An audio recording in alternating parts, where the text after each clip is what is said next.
Principles of management की list में एक और इम्पॉर्टेंट प्रिंसिपल आता है। This is principle of scalar chain.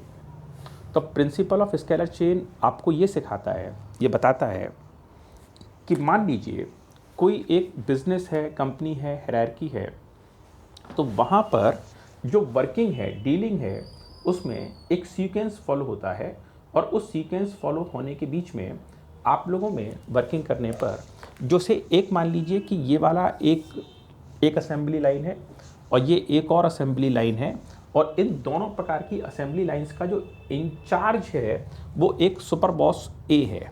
तो ए नाम का एक बॉस है, उसके चार्ज में ये वाली असेंबली लाइन भी है और ये वाली असेंबली लाइन भी, दो असेंबली लाइन एक ही पर्सन के चार्ज में। अब इस वाली टीम में काम करने वाले जो मेंबर है, इसका नाम है A1, इसका नाम है A2, इसका नाम है A3 और इसका नाम है A4। ये चार अलग अलग पर्सन है। इसका नाम है रमेश, राकेश, दीप और स्मिथ। तो ये चार मेंबर हैं जो कि एक दूसरे के सबऑर्डिनेशन में काम कर रहे हैं। ये सुपर बॉस है, ये उसके छोटा बॉस है, ये उसके छोटा, ये उसके छोटा है, सबसे छोटा वाला ये वाला है। तो ये एक असेंबली लाइन में चार मेंबर काम करते हैं। ऐसे ही एक असेंबली लाइन और भी है इस तरफ वाली, इसमें एक पर्सन काम करता है, इसका नाम है B1, इसका नाम है B2, इसका नाम है B3 और इसका नाम है B4। तो दोनों असेंबली लाइन में एक एक पर्सन हो गया ना। अब क्या हुआ कि इन असेंबली लाइन में जो काम करने वाले वर्कर्स हैं, तो उसमें सबका सुपर बॉस ए है। तो प्रिंसिपल ऑफ स्केलर चेन ये कहता है कि इस पर्सन के पास में जो ऑर्डर आएगा वो ऑर्डर A2 से आएगा, उसके वाले बॉस से आएगा, और A2 के पास ऑर्डर कहां से आएगा? A1 से आएगा, और A1 के पास ऑर्डर कहां से आएगा? A के पास से। ऐसे ही B1 के पास ऑर्डर कहां से आएगा? A से आएगा, और B2 के पास ऑर्डर कहां से आएगा? B1। तो प्रिंसिपल ऑफ स्केलर चेन ये कहता है कि जो भी बातचीत होगी वो इसी सीक्वेंस ऑर्डर में होगी। यानी इसको कोई प्रॉब्लम है तो ये अपनी प्रॉब्लम के लिए A3 को बोलेगा, और A3 को कुछ बात कहनी होगी तो वो A2 को बोलेगा। यानी A4 की समस्या सॉल्व कौन करेगा? A3। और अगर A3 पे वो नहीं सॉल्व हो पा रही है तो फिर वो अपनी बात को रेफर कर देगा कि भाई A4 ये कह रहा है, मैं क्या करूं इसमें। अगर इस पर भी वो नहीं निपटी तो वो और आगे ले जाएगा, वो सुपर बॉस के पास चली जाएगी। ठीक है, लेकिन ये परमिशन नहीं है कि जैसे एक असेंबली लाइन में ये A3 है, कोई कारण पड़ा तो ये पर्सन B3 वाले से सीधी बात कर ले।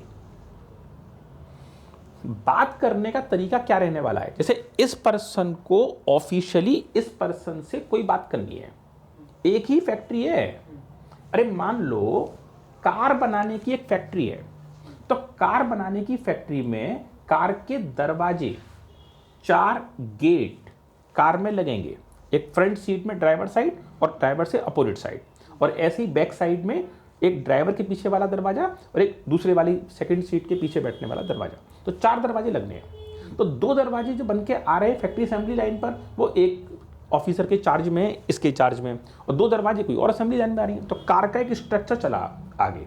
तो स्ट्रक्चर में एक असेंबली लाइन से एक दरवाजा आ गया, एक असेंबली लाइन से दूसरा दरवाजा आ गया, और वो कार के मेन स्ट्रक्चर के अंदर फिक्स हो गए। अब कोई प्रॉब्लम आ रही टेक्निकल, तो प्रिंसिपल ऑफ मैनेजमेंट में हेनरी फ्यूल साहब ने रूल नंबर 9 में क्या बात कही है? उन्होंने कहा है स्केलर चेन, मतलब अगर इस A3 को कोई टेक्निकल बात B3 से करनी है, ये सब एक ही फैक्ट्री में काम कर रहे हैं, तो ये सीधे तौर पर इससे बात नहीं कर सकता। अगर इसको कोई बात कहनी है तो ये अपनी बात A3 वाला A2 से कहेगा, A2 अपनी बात A1 से कहेगा, A1 अपनी बात A से कहेगा। A को अगर ये बात समझ में आई तो A इस बात को फॉरवर्ड कर देगा आगे कहीं जाने के लिए। लेकिन ये सीधे सीधे आपस में डिसीजन ले लें और आपस में अपनी बात पूरी कर दें, ऐसे नहीं चलेगा। और अगर इन्होंने सीधी सीधी आपस में बात कर ली और फिर कोई नुकसान हो गया तो उस नुकसान के लिए ये दोनों डायरेक्टली जिम्मेदार होंगे, कंपनी जिम्मेदारी नहीं लेगी। तो प्रिंसिपल ऑफ स्केलर चेन क्या कह रहा है कि अगर एक असेंबली लाइन में या एक कैडर में काम करने वाले पर्सन को किसी दूसरे पर्सन से बात करनी है, तो वो फिर मेरी बात समझ लो, यहां बात करने का मतलब ये नहीं है कि वो अपनी पर्सनल बात नहीं कर सकता है, कि चुटकुले नहीं कह सकता है, कि बातचीत नहीं कर सकता है, कि सेकंड नहीं कर सकता है।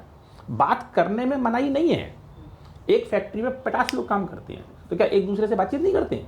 करते हैं, लेकिन टेक्निकल मैटर्स में इसको अपना वर्क मैनुअल फॉलो करना है। अब वो वर्क मैनुअल कहाँ से मिलेगा? इसको A3 को A2 से मिलेगा। तो A2 ने जो वर्क करने की गाइडलाइन प्रोवाइड कराई है, उसी गाइडलाइन को इसको वर्ड टू वर्ड फॉलो करना है। और B3 को कौन सी गाइडलाइन फॉलो करनी है? जो B2 ने प्रोवाइड करी है। अब देखा जाए तो कार के दरवाजे लगाने का मेन काम हो रहा है, तो कार के दरवाजे लगाने का काम A3 भी कर रहा है, तो वो तो सपोज ड्राइवर के साइड का दरवाजा लगा रहा है और ये अपोजिट साइड का दरवाजा लगा रहा है दूसरी तरफ का। दोनों लोग दरवाजे लगाने का एक ही स्केल का काम कर रहे हैं। ये पर्सन कार के मेन दरवाजे के अंदर में उसमें ऊपर कांच जो विंडो ऊपर नीचे होती है उसको फिट करने का काम करते हैं। ये इसके अंदर में लाइट और एक्सेसरीज के बटन और स्विच ऑफ ऑन करने के बटन लगाते हैं। ये लोग इसमें रबर फिक्स करते हैं ताकि वो कांच बिना आवाज के फिक्स हो जाए। ये फाइनल असेंबली फिटिंग कर देता है। ये बिल्कुल चेक करता है दोनों कार के दरवाजे सही हो रहे हैं कि नहीं हो रहे हैं। तो इन दोनों का काम भी एक जैसा ही है। तो अपना काम करने से संबंधित कुछ गाइडलाइन इनके पास है, कुछ गाइडलाइन इनकी गाइडलाइन दूसरे मैच नहीं कर रही है। तो कहा मैं तो ये काम ऐसे करता हूँ, तू भी ऐसी कर ले। तो ये बातचीत नहीं चल पाएगी। अगर इसको कोई प्रकार का बदलाव करना है तो इसको इस बात की अप्रूवल अपने बॉस से लेनी पड़ेगी, और ये बॉस इससे जानकारी पूछेगा और ये बॉस उसकी जानकारी पूछेगा, या ये बॉस अपने लेवल से हाँ कह देगा तो रेस्पॉन्सिबल फिर ये होगा कल को। बात समझ में आ गई? तो this is called scalar chain, यानी ये लेवल का पर्सन या ये लेवल का पर्सन इससे सीधी सीधी बात नहीं कर सकता। बातचीत करने का तरीका स्केलर चेन चलेगा, एक सीक्वेंस ही यहां पर चलेगा।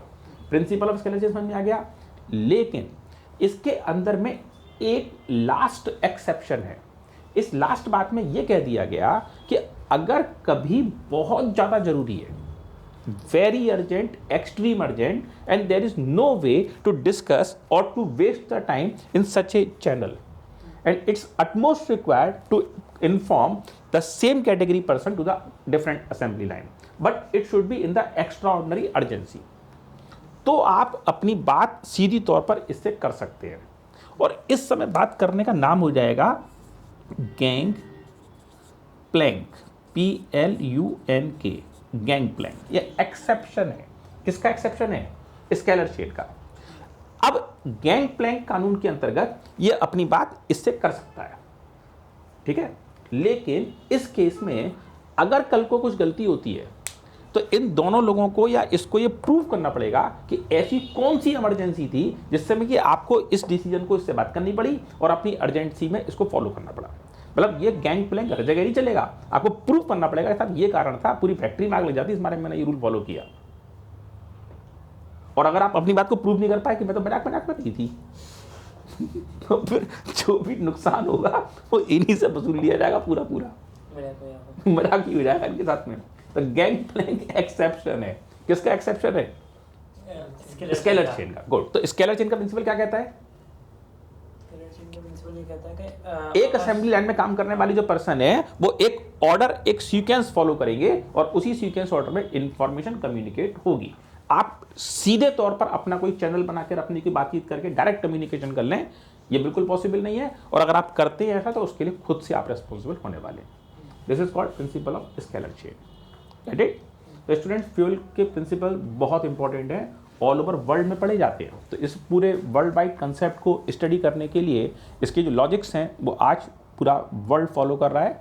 तो आपको चाहिए कि आप इन प्रिंसिपल्स को सिस्टमेटिक पढ़ें, ध्यान से पढ़ें, सीखें।